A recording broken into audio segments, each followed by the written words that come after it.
We're going to start out right in the front area right here near the bangs, and the one thing that you have to keep in mind is that you never want the taper on the sides to go higher than the bang. So what I mean by that is when you comb the bang length down here, the blend on the sides should finish where the bangs start.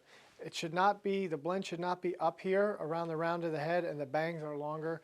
The whole haircut will be out of balance.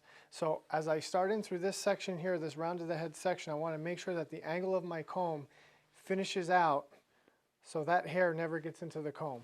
So I'm going to cut on this plane, and I'm going to slowly pull the comb away from the head so all that hair falls out of the comb and those bangs never go into the comb. So we never cut it too short here or a hole or leave a hole in the bang area.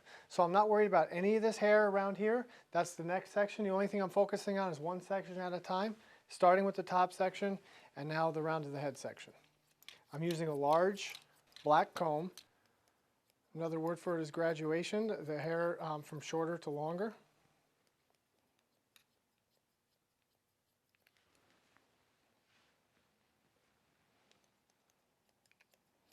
So we're starting a little bit lower. The comb is always parallel to the side of the head for this particular haircut.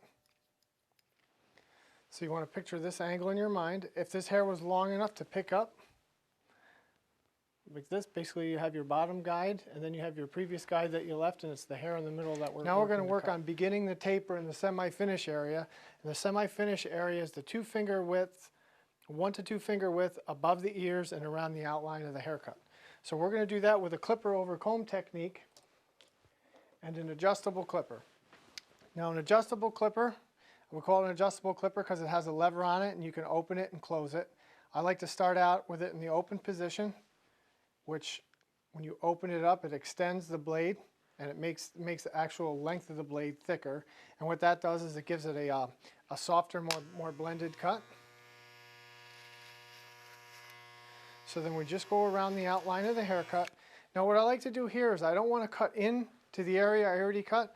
I want to rest the base of the comb at the base of the outline or the hairline all the way around, and we're going to control the length just by angling. So now that we have everything tapered out, we're going to make a line on the sideburn and we're going to shave up. We never hold the clipper here and drag it down. If we drag it down, the cutting teeth are so close to the stationary blade that you're in danger of the cutting teeth going directly to the skin and causing razor marks. That's what we're trying to avoid. So we pull that ear down and you can see all that hair pop out over the ear.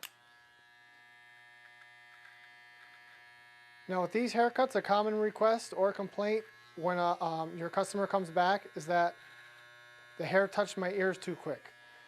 So it's very important that you pull the ear down and make sure you, without drawing a big arcing, white strip or white wall around the edges, you want to make sure that you get all this hair off from behind the ear.